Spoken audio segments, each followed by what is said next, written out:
You will start at the visitor center, follow the flume path, then go downhill past a huge 300-ton boulder. It's really big, you won't miss that.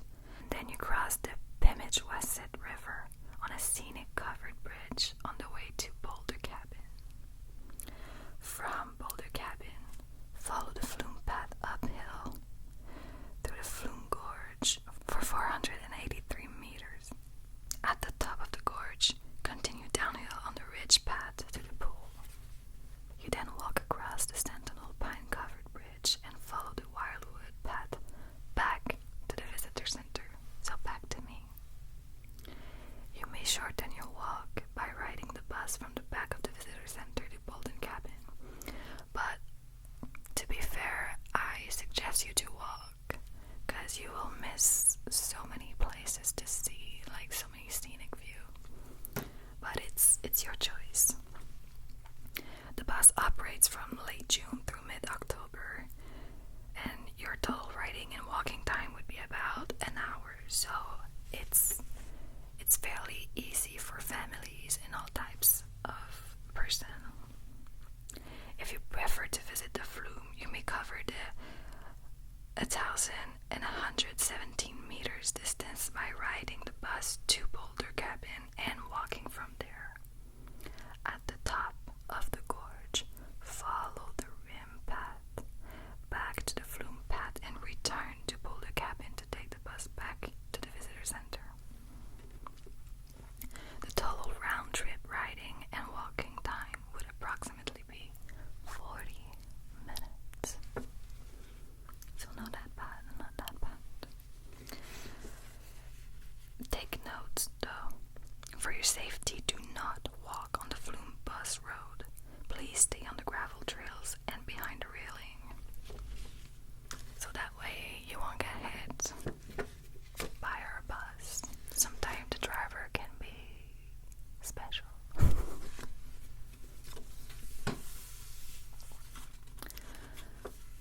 Then, do you want to know how the flume was formed? Okay. Well, nearly 200 million years ago, during the Jurassic period, the Conway granite that forms the walls of the flume was deeply buried molten rock. As it cooled, the granite was broken by closely spaced vertical fractures, which lay nearly parallel in a northeasterly direction. Sometimes after the fractures were formed, small dikes of basalt were forced up along the fractures. The basalt came from deep within the earth as a fluid material, and because of pressure, was able to force the Conway granite aside. The basalt crystallized quickly against the relatively cold granite, causing the basalt to turn into a fine-grained rock.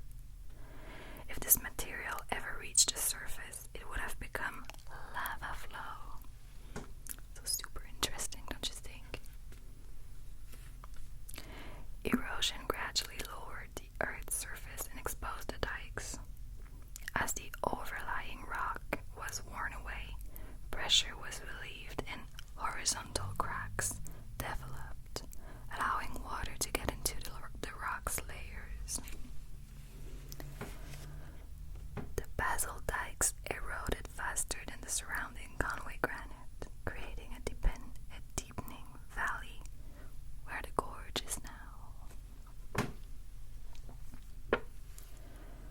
The gorge was covered by glacier during the Ice Age, but the ice sheet did not greatly change the surface. The gorge was partially filled with glacial debris and removed soil and weathered rock from the vicinity. After the Ice Age, Flume Brook began to flow through the valley again. The highly fractured granite and basalt have been eroded by frost action as well as by brook water. As you walk through the flume, look at the floor of the gorge and you may notice remnants of the main basalt dike.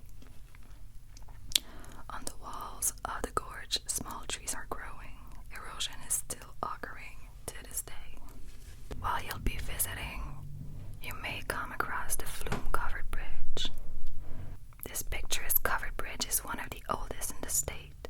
It was built in 1886 and has been restored several times. Such bridges were often called kissing bridges because of the darkness and privacy they provided. This bridge was built across the scenic Pemigewasset River. Pemigewasset means swift or rapid current in the Abenaki Indian language. Now, do you want to know about Table Rock? Table Rock. Okay, well, Table Rock is a section of Conway granite that is 500 feet, so about 150 meters long, and 75 feet wide, so about 20 meters. Over time, the rushing waters of the Flume Brook exposed this large outcropping of rock. Caution, the rocks are slippery, so please stay on the trail for your safety, alright? We don't want any accident happening today. So now more about the Flume Gorge. The Flume is a natural gorge extending 800 feet at the base of Mount Liberty, so about 241 meters. The walls of Conway granite rise vertically to a height of 70 to 90 feet, so about 21 or 27 meters, and vary in height from 12 to 20 feet, so 3.6 to 6 meters. The boardwalk allows you to look closely at the growth of flowers, ferns, and mosses found in the gorge. The Flume was discovered in 1808 by 93 years old Aunt Jess Guernsey when she accidentally came upon it while fishing. She had trouble convincing her family of the marvelous discovery, but eventually persuaded others to come and see for themselves. At the time, a huge egg-shaped boulder hung suspended between the walls. The rock was 10 feet, so 3 meters high, and 12 feet, 3.6 meters long. A heavy rainstorm in June 1883 started a landslide that swept the boulder from its place. The boulder has never been found. The same storm deepened the gorge and formed Avalanche Falls. Now, what is Avalanche Falls? At the top of the Flume is a close view of Avalanche Falls. The 45-foot, so 13.6 meters waterfall creates a roaring sound as the Flume Brook enters the gorge. The falls were formed during the Great Storm of 1883, which washed away the hanging boulder. Now, what is Liberty Gorge? On the ridge path, look for a turnoff that leads you to Liberty Gorge, a beautiful cascading mountain stream that flows through the narrow valley. Super pretty. Now, what is Sentinel Pine Bridge and Pool, you may ask? The pool is a deep basin in the Pemigewasset River. It was formed at the end of the Ice Age, 14,000 years ago, by a silt-laden stream flowing from the glacier. The pool is 40 feet, so 12 meters deep, and 150 feet, so 45 meters in diameter, and is surrounded by cliffs 130 feet high, or 39 meters. Water cascades over the fragments of granite that have fallen from the cliffs above.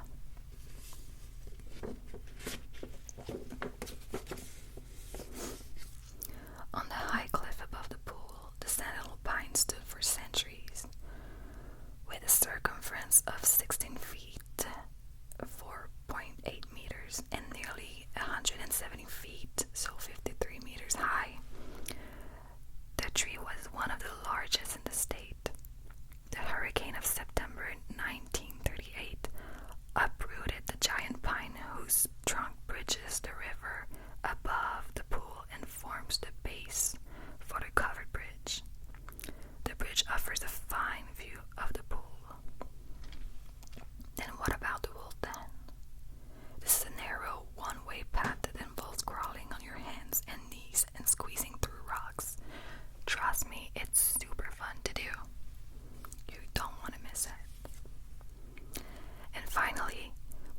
glacial boulders. As you walk through this area, you will notice many boulders. Some are quite large, weighing over 3,000 tons. During the last ice age, 25,000 years ago, a great ice sheet more than a mile thick moved over this area. The mass of ice was so powerful it moved both large and small boulders. As the ice sheet retreated, these boulders were left behind, so they are called now glacier erratics.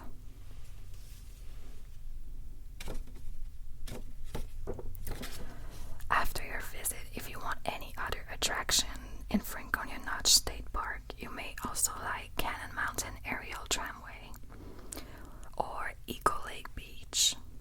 There's also Cannon RV Park, the Baston Recreational Trail, Lafayette Campground, and many more. So be sure to check out everything in this pamphlet if you have any question. There is also a pretty map over there that explains everything about the path. So if you feel lost, don't hesitate to look at this pamphlet or ask an employee. Many employees are there to help you on the path. And be sure to go and crawl under the boulders and all that stuff. It's so funny. So would you like to reserve your place? Yes, okay. May I ask your name? Okay. Perfect. Your date of birth, please. Okay. And are you from here or are you visiting? Oh, interesting. Okay. And where are you from? Because we like to keep track of every visitors we have so we can put a little pin on a map to see where everybody is from. Okay, so nice. I wish I could go there someday.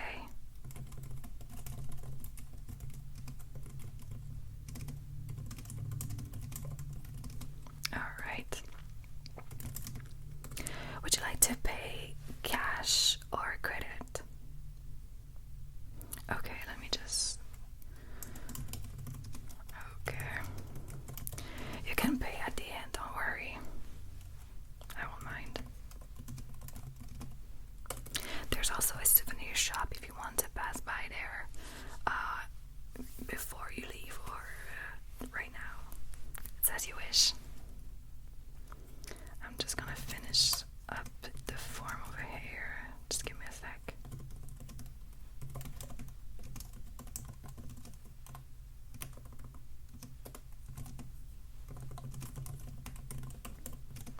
Yeah, we kind of rebooted the system, so I have to all do that by hand.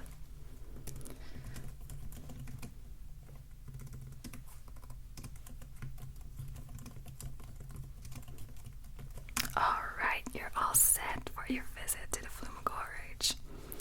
Be sure to leave a like if you enjoyed your experience